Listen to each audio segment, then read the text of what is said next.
Less than 10% of people have a personal or custom definition of what success is in it. And you will not be able to live your best life, whatever it might look like, independent of an ideal workplace culture. Ideal is not perfect. There's no such thing. Ideal is about progress. The greatest gift you can give the world is the measured next best version of you. Every year, I have a definitive, I'm going to show up better version of myself. Tamien, how are you today? Amazing. So tell us a little bit. We're in the Railroad Center downtown on 8th and Railroad. Yeah. Really cool spot down here. How long have you been down here? 2019. Oh, wow. So 7 years. Yeah. That's awesome. Yeah, we launched out of the Zeal building when it was out on the Southeast Tech campus.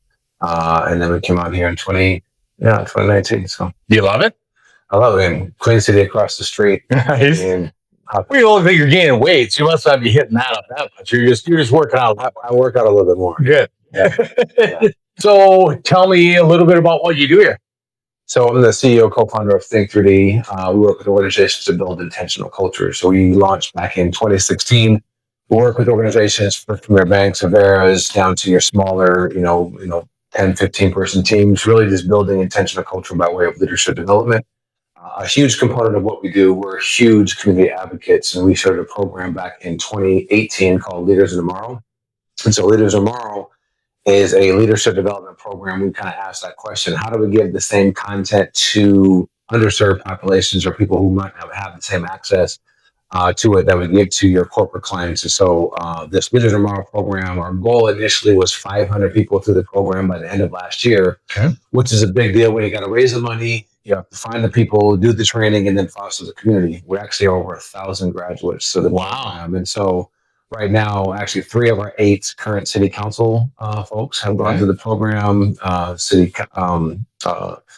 school board, state legislators. So again, just developing leaders that can lead today and in the future has been a huge component of what we do as well. So you feel like you learned as much by seeing what not to do as seeing, or did you have a great mentor coming up through the ranks that really helped you and helped you with this knowledge? Learn a lot what not to do. I did have a great leader that kind of believed in me and gave me that first start, but really John Maxwell. I mean, really reading books when I got a hold of John Maxwell in my mid-20s. I just ingested and I started reading, hated reading growing up. And then I realized how much of a superpower it was. And so when I'm ingesting these books, and then when I got a chance to take over as the site director, you get to put these things into practice, go from theory to practicality. And it worked, and you saw that. And so that's where I got to see it. And I went to Wells Fargo for a few years, was able to turn the culture in the department that I was in there as well. And so from that point, I knew I had something that other people could use. And so we launched Think3D back in 2016 off that premise. How difficult are the philosophies and the things that you're teaching? As simple as ABC stuff. It's none of it's rocket science. We take the same content. So our program, Leaders Tomorrow, we're in the state penitentiary. And I mean, I bring people through all the time with me to come see the guys that go through the thing. And most of these guys, that 70% of people in prison are at a 4th grade reading level. Wow. So the 4th grade reading level is not about how smart they are. It's just how well read they are, all the various things. When you keep it that simple, and we're changing lives on that realm of it, same content, you give it to a corporate executive. How we frame it, it's truly rooted in.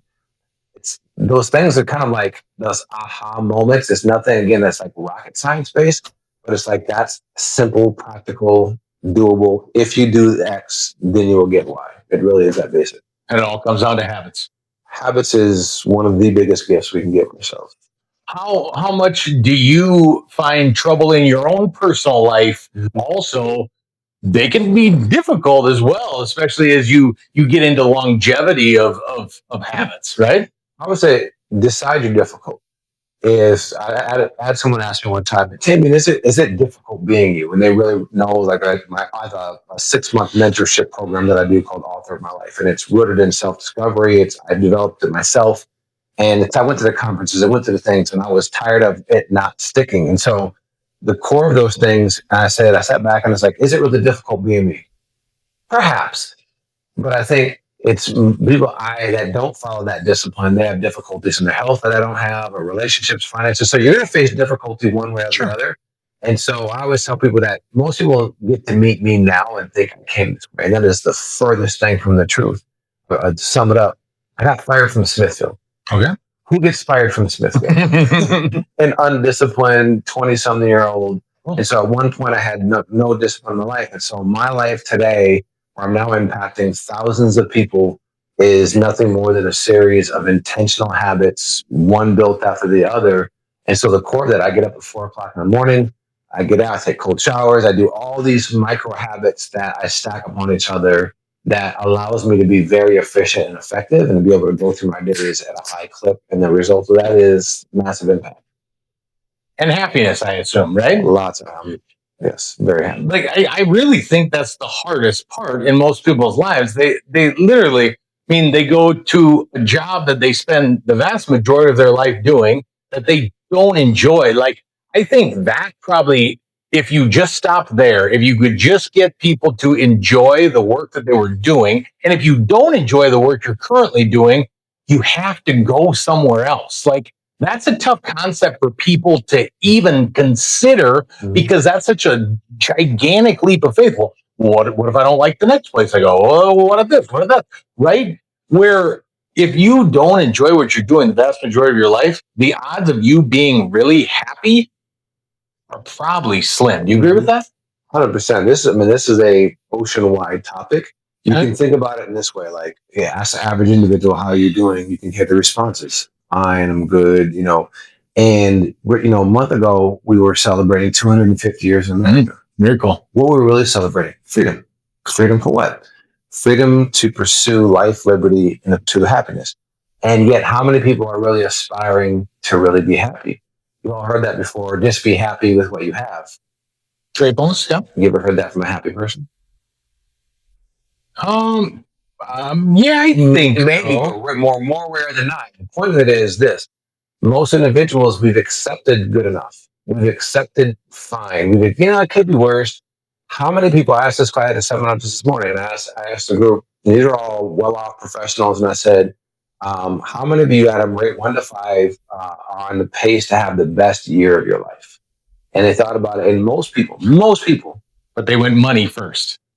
Didn't they? Don't you think? 100%. The root cause of that, less than 10% of people have a personal or custom definition of what success is to them. Okay. So that's root cause. Because if you don't know what success is to you, you'll never be successful. And so when people are job hopping, it's the grass is greener mentality. Well, the grass isn't greener on the other side. You know where the grass is greener? Where you water it. And that's the side of it of when you talk about culture, because you're spot on. Work is the number one space where you spend the most time, hands down. Yeah. But the core of that is when you think about grass is greener where you water it, you cannot and you will not be able to live your best life, whatever it might look like, independent of an ideal workplace culture. Ideal is not perfect. There's no such thing. Ideal is about progress. And so when you talk about happiness, great thing. And Tony Robbins is one of the gurus in this space, said progress equals happiness. Okay. If you take any area of your life that you currently have dissatisfaction or discontentment in, this is where you're at. You have wants and desires appear. Wherever you have a gap where you would like to be and where you are, that's where dissatisfaction and discontentment comes from, whether it's your health, your finances, your career. And so part of that is most people are looking for, hey, boss, make me happy. Hey, someone else, make me happy. Versus you have to contribute to your happiness. And all of that really comes down to relationships. Every organization has relationship opportunities. Harvard's been doing the longest standing study on happiness that exists, 80+ year longitudinal study. The number one indicator of your level of happiness in life comes down to relationships. And so many people right now are job hopping, looking for exactly what you said. They're looking for the thing, but they're looking for happiness. But the relationships are right there. You can foster those type of things. So you're looking for it in the money, in the things. Again, are any of us naive to think success by itself is really money? We think it is because you don't have your own definition.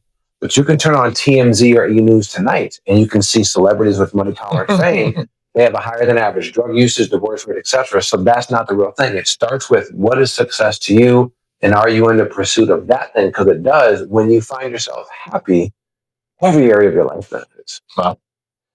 Any parting thoughts or anything else you want to impart? It's been a great conversation. I can talk about this kind of stuff I'm sure you get tired of it, but I can talk about this stuff for days. When I said no, I mean the same. The last thing I always tell folks, right, is the greatest gift you can give the world is the measured next best version of you.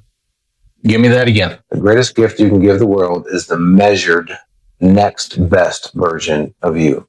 Every year, I have a definitive, I'm going to show up better version of myself. You'll never again, if we sit down for another interview a year from now, you're going to have a whole evolved, better version of Tamien. Good for you. Because again, when I show up better, the more confident, the more happy I am, I show up in everyone better. And that's my small piece. And right now, when everyone's saying the world's going to whatever, well, better world is made up of better people.